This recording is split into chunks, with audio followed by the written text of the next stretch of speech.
Good evening, everyone. You're listening to Red Pill 78. I am the Corruption Detector, and this is your Red Pill News. Hope everyone is having a beautiful Saturday afternoon. It's nice and sunny outside. We've got lots of people in the audience tonight. I want to go ahead and give a couple of shout-outs. I do see that we've got some patriots, some regular patriots that are always here. I see people from Eugene, Oregon. I saw people from Louisiana earlier. I see that we do have the Deacon in the audience. Good to see you here, sir. First time I've seen you. Methods, my friend Peapod, Hulkinator from Patriot News. South Carolina.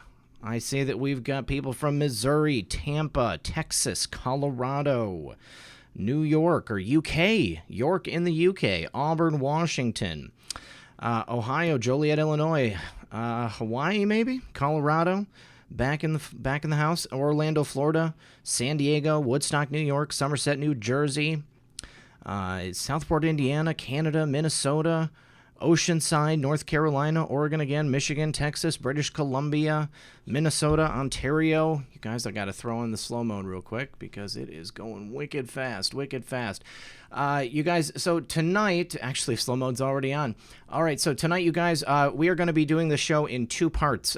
We've got a set of researchers that are here to discuss some of the research that they have found with regard to the school that we talked about last night. And then first, we have Bob from the Ramtha, Life After Ramtha. This is LARSE, an organization put together after he was able to bring his daughter home from this compound out in Washington, also known as Journey Through RamthaLand. We're going to be giving him a call right now.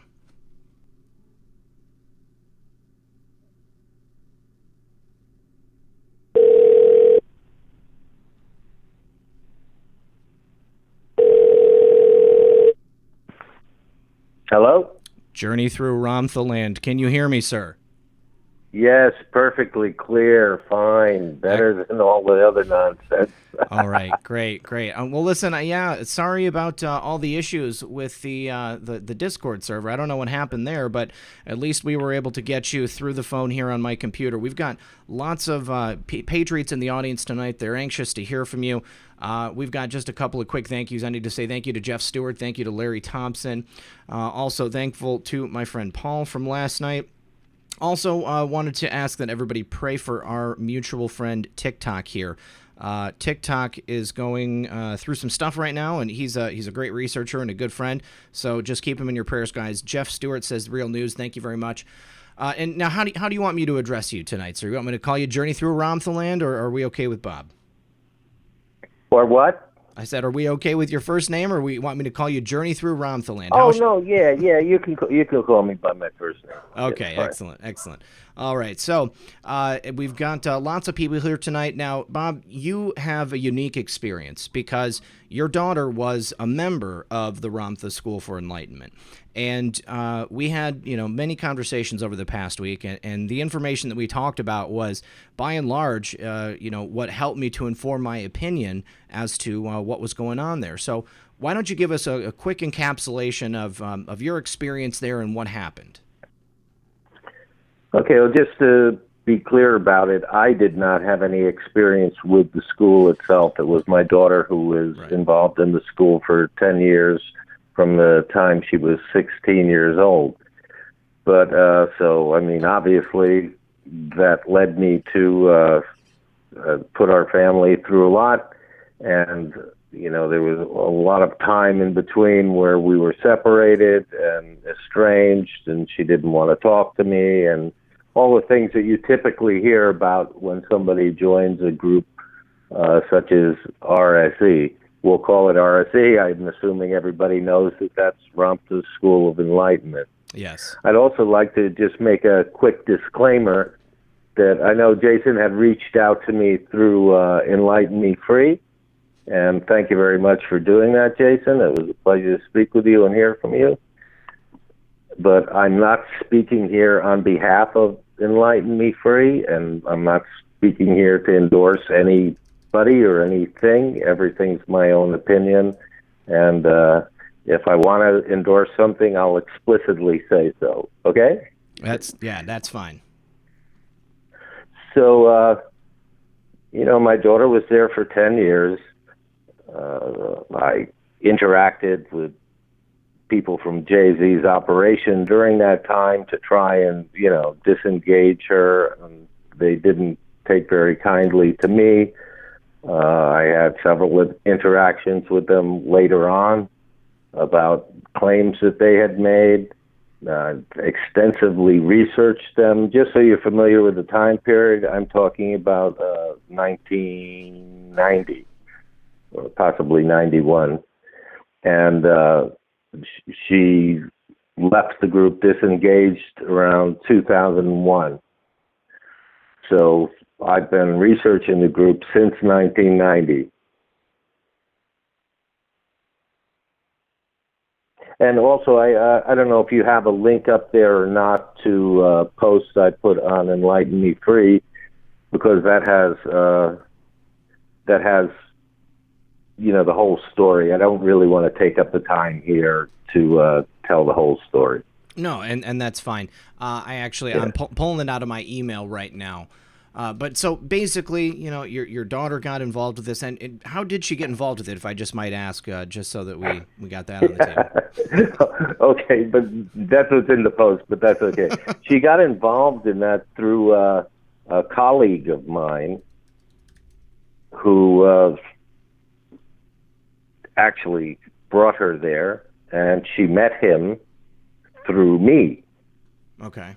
So it's a little complicated and hard to explain without, I've been through this process before. Right. So, I'll keep on answering your questions, but that's that was what that whole post was about, that whole period of time.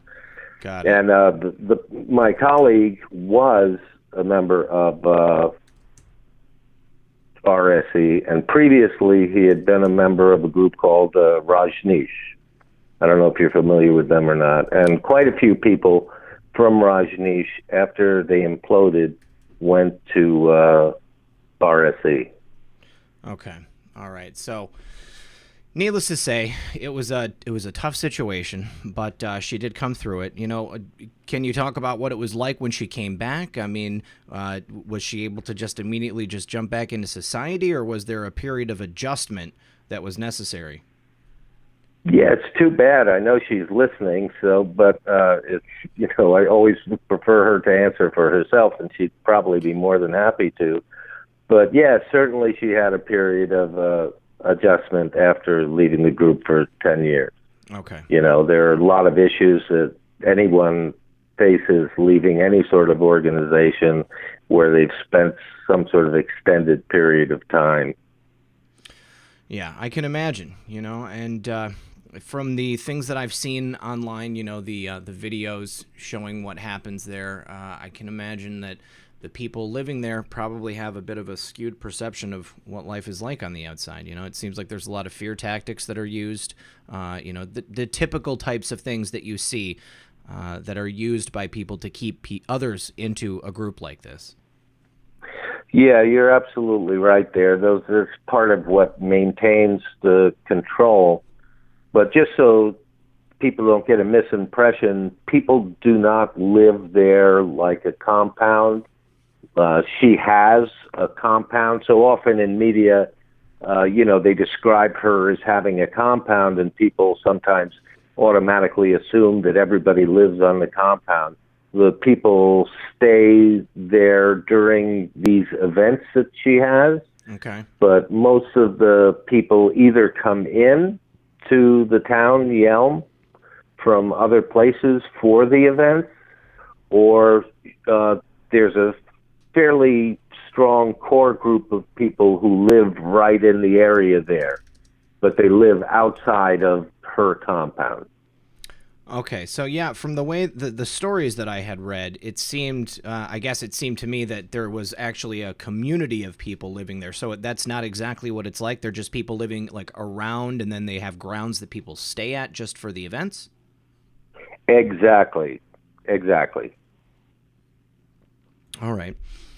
So what can you tell us about RSE? Well, there's quite a bit out there about them for people that want to know. I think in the case of what's occurring right now with you guys, maybe I can speak to why she wants to hitch her wagon to your movement, if you'd like to go there. Yeah, definitely. I think that that's a big part of the reason why I wanted to do these shows. We've got this group of people that are especially active, especially awake, especially aware, and we're fighting, essentially for enlightenment, really. When it comes down to it, it's the Great Awakening, So she has a history of kind of, being a power broker or, manipulating sources of power. And I saw what was happening as perhaps an opportunity for her to come into this movement, kind of co-opt it, and use it as an opportunity to expand the base for her own organization. Yeah, that would seem to be what she's trying to do. But I think it's, she's definitely picking because quite a lot of the ideology meshes with people that she's had come speak there before. And so the ideologies kind of cross paths. And that's probably what she was looking for. Her membership has been falling off, regardless of what she says, especially up there, people going up there. So I would imagine she's looking for some way to draw people in. And she is very clever, and she's an excellent marketer.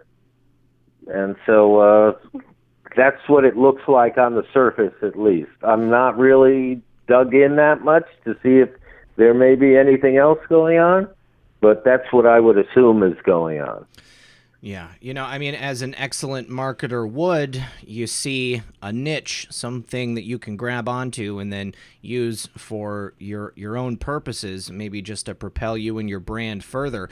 She's traditionally been a supporter of Democrats in the Washington area. And maybe that's just a symptom of the fact that there are more Democrats in power in Washington. Or perhaps it's that, over the years, maybe she's just determined that with what's happening now, it's more advantageous to be supporting a Republican in office. I think what it is, she will do whatever floats the boat. She has no attachment to any party or, it's all a facade.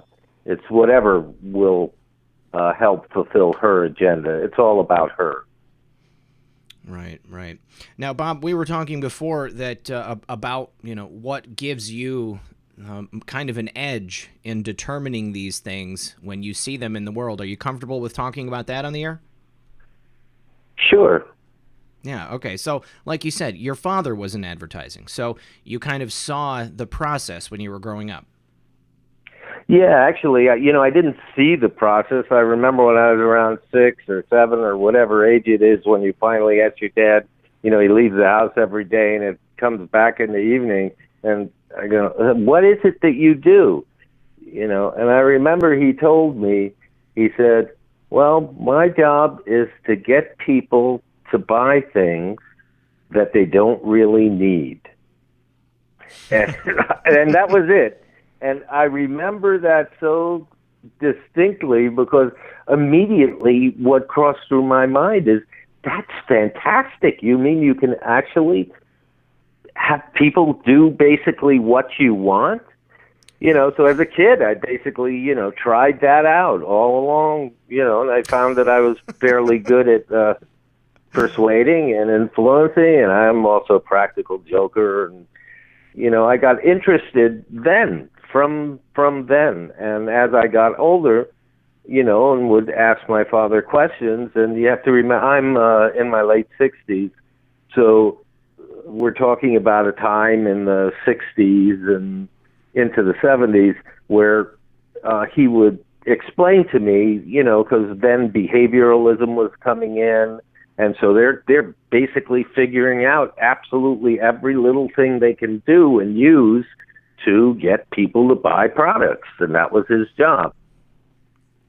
So after that, and then, I was very interested in all sorts of conspiracy theories when in the 70s, early 70s, when there was a lot of unrest in the country and people were entertaining all different kinds of ideas. And that's why, for me, some of the stuff I'm hearing is old, and it's being put forth as like new information that's come out.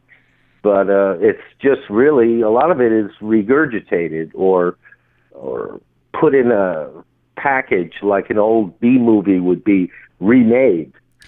But I totally see that myself, with the teachings here from RSC. It's, drawing from, a variety of theories from over the decades. You've got Atlantis, you've got, quantum computing, you've got neurology and science, Enlightenment, their own idea of an awakening. And it's packaged together, in something that can be delivered, as the explicit message of, the people behind the school. Yeah, I would kind of put it like this. She takes from everybody else, and it's like cooking and making a recipe. And if you're listening, somebody tells you they're going to put all these ingredients together and make something to eat, and all the ingredients sound enticing or interesting, but when you throw them all together and mix them all up, it doesn't taste very good. No, it's just a hodgepodge, and perhaps that is a technique that's being used to draw in as many people as possible. If you don't believe this, then perhaps you can buy this, or you can buy this other part right here. Absolutely. That is the bait and switch. Yeah. So it's whatever part you buy, but the ultimate buy-in is to accept the teachings of J.Z. Knight, or let's say Ramtha. I hate to say like it's a different person from her, because I don't believe it is. But, it's her and it's her show. So that's the ultimate buy-in. That's what she's looking for. But the bait is, here smelling the popcorn. Yeah, definitely. We had also been talking about some of the more fantastical aspects of RSE. And one of the things that we had spoken about previously was you had actually been invited to attend one of these events. I think that your daughter was looking to see if she could get you to buy in, and instead you kind of turned it around on them, and you used that as your ammunition to be able to draw her out. Can you tell us about that? Sure.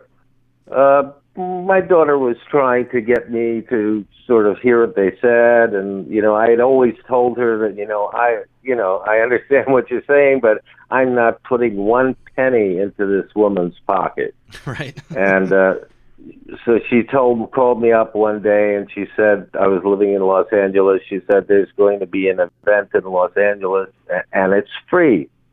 So maybe you want to go. It's an introductory event. And I told her I thought it was. I understood that it's important for her, and that I'd go, but I was going to be asking some questions.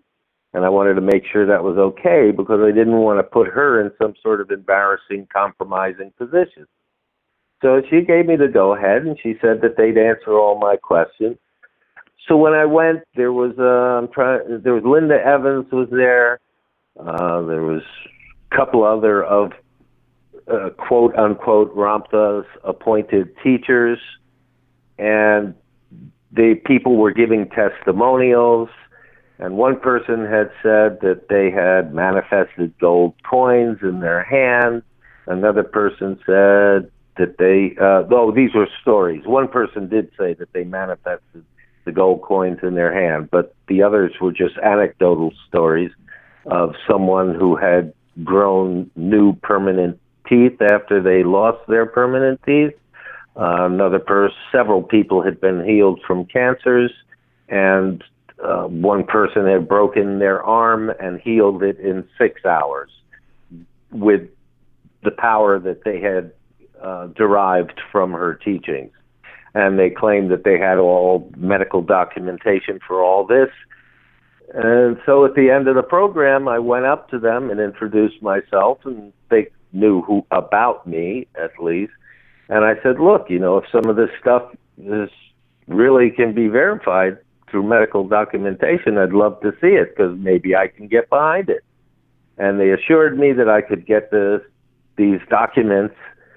And I told my daughter about it, and I said, I really don't think I'll ever get any, because I don't see how there could be any. I mean, of course, I understand, 5% of any population has spontaneous healing from cancer. So it wouldn't have surprised me that they'd have some spontaneous healing in the group.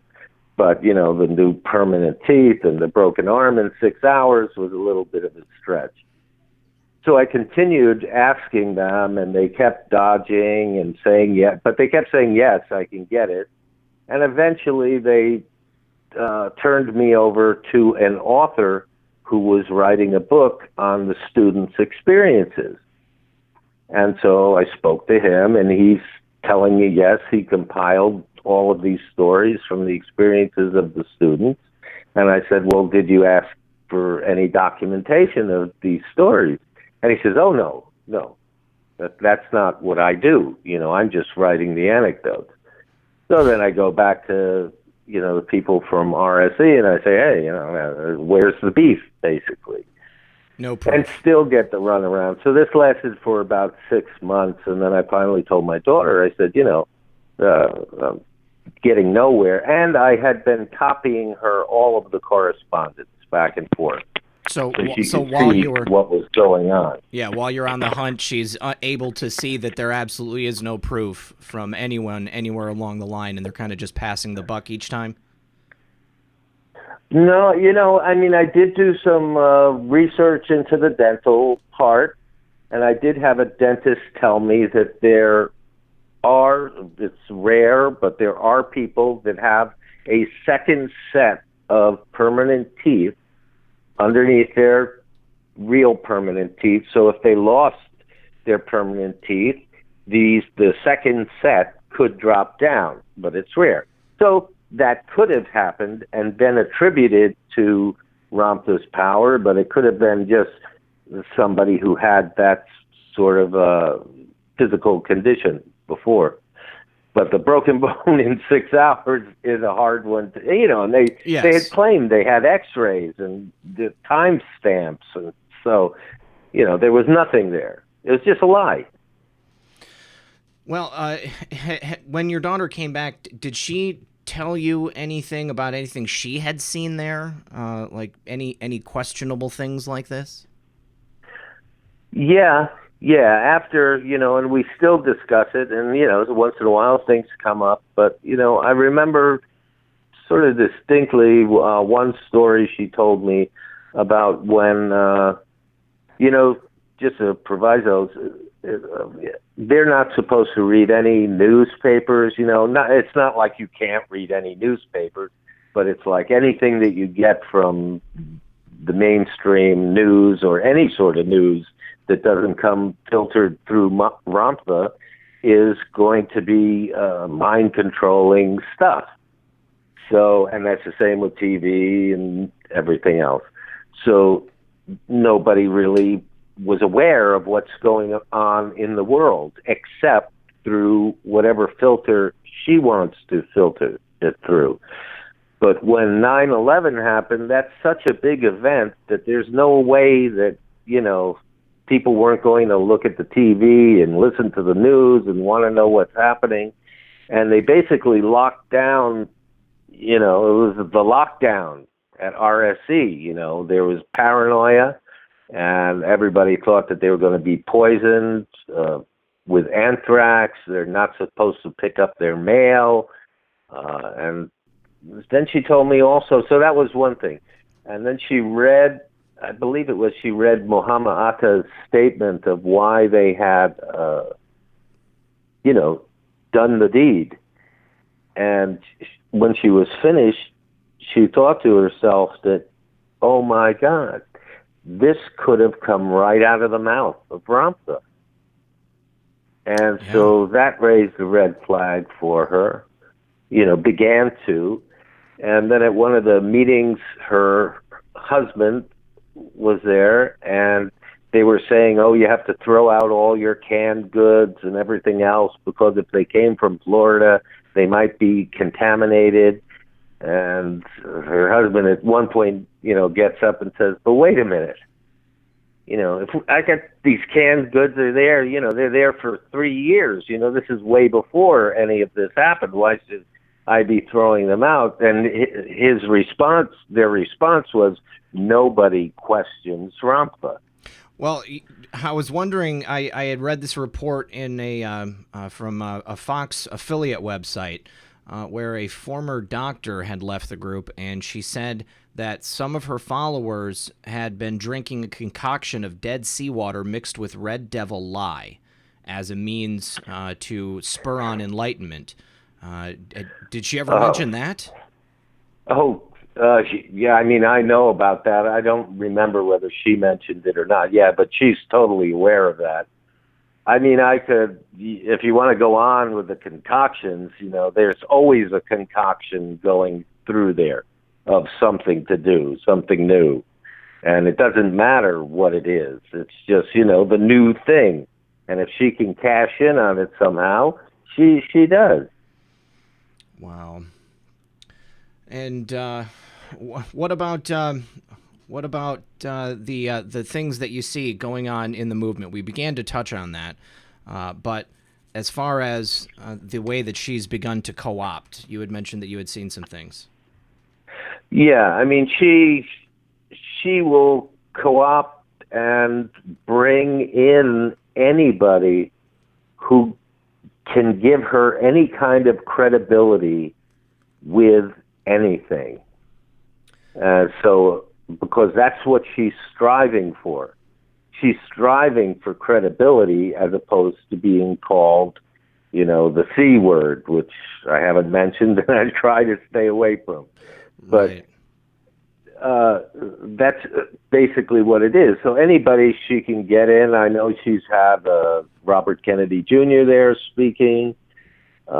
She had these parapsychologists come up and test her, supposedly. It's a supposed test. They did test her, put her through a group of tests, and, she totally misrepresents the findings of that study to make it seem like something that it wasn't. Wait, what exactly do you mean there? What type of test did she go through? They did tested electromagnetic fields around the area to see if there was a disturbance when she changed into Ramtha, and they did psychological studies on the students, which were actually fairly interesting if you actually read the study to see what they were.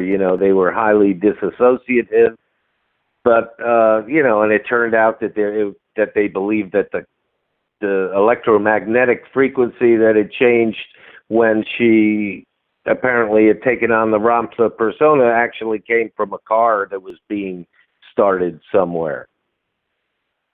But of course, these were paid players. It wasn't like they wanted to go up there and do it and were interested. They were paid to go up and do it. So they weren't going to really counter her findings too much. They did in some circumstances. I heard something else about a DNA test that was supposedly given to see if her DNA changed when she took on the persona. Yeah, that's totally bogus. That's been totally debunked. You can probably go on the internet and find that pretty easy. Right. But I had pretty much everything that she had a sociologist up there who's fairly well renowned in his field, but he's also he supports quite a few different groups as religious groups, as opposed to a group that's, systematically manipulating, their influence and persuasion, which is what they do. And so she tried to, he said that she was really not a New Age religion.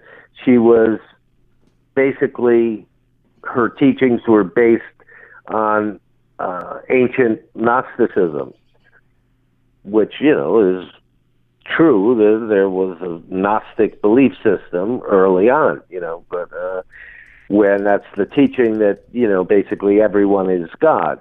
But she takes it to such an extreme, meaning, there was never any religion that says you are God. If you think about it and focus enough, you're going to get gold coins in your hand. No, I think that's a new one. Yeah. Did your daughter ever comment to you regarding maybe some of the more controversial stuff that Ramtha has been quoted as saying? Like, I mean, it was commented on yesterday. Supposedly, there's videos that I've seen that I know that the followers like to say are manipulated. I personally don't believe them to be manipulated, and I would suggest that anybody who's interested to go on the internet and do a search. You can go ahead and check that out. But what's hard for me to believe or understand, I guess, is how, as an enlightened being, supposedly, Ramtha can come out and say those things, and the people who are there are so caught up in it, they just let it go without a second thought. Yeah, I mean, that's quite an amazing phenomenon. It is hard to believe, but, it happens quite often where people will say, it doesn't matter what. Well, first, she has it able to play it two ways, because people can say, oh, well, Jay-Z can do what she wants. She's not Ramtha. She's just Ramtha's channel. And then it doesn't matter what Ramtha does, because whatever he's doing for a reason. And we need to find out what that reason is so we can catch the real meaning of his teachings. He's testing us. He's fooling us for our own good so that we could. There's always a rationalization of what's going on. And to people on the outside, it's always amazing that they're going like, how can people fall for that? How could they possibly do that? But it's very possible. And it happens even when the predictions and what they say turn out to be false or are 180 degrees in the opposite. What happens is they develop over time. They have a worldview that if any information comes in that's contrary to their worldview, they have ways of shutting it off. They just, whether it's fear of it doing something or don't listen to those people, there's no dissent there. They don't allow any dissent. I can't imagine there would be any room for it. No, but it's not like, somebody, I mean, in that case with her husband where, they get up and say, nobody questions Ramtha, that's a pretty hard line, but usually it's much more subtle than that. You're not told not to dissent. They might even tell you, you can dissent all you want, but in reality, you really can't. And so when somebody says that, this person can do whatever they want to do, that what's more important than what the person does is the teachings or the ideology. But what people really need to understand is you do need to look at the behavior of the person, because someone can say whatever they want, but how they behave out of what they say is what they really are. By their acts you shall know them. That's right. And I think those acts are fairly self-evident. So, Bob, is there anything else specific with regard to with Ramtha, the organization, anything that you see going on that you want us to know? Yeah, I think it's too bad that those two guys, are going to speak there. Fairly certain that, unless they were previous students of hers, or somehow involved with her prior to going, I'm just assuming that they were lured into speaking there. And so, they were saying last night that, and they were very defensive. So, I mean, it obviously pushed some sort of button with them. Yeah. But they were claiming that what they wanted to do was that they'll get their message out in regardless, of who they have to go and speak with. And so they're only going to be going and speaking to 300, 400, 500 people there. And I would suggest to them, if they happen to be listening, that if they turn around and do not accept the invitation at this point, or if they're bound by some sort of agreement, which is very possible, that they feel like they can't back out on, they might get sick. But if should they do that, that will bring them so much more publicity and so much more credibility that they will have so much, a quantum times exponentially more reach of what their message is. Basically, by going there, they're just reaching into a further fringe group, and I can't see that bringing any credibility except to, RSE or other groups like it. I completely agree, and this is just my opinion, but I see it as capitulation, and they are basically rubber stamping whatever it is that is being taught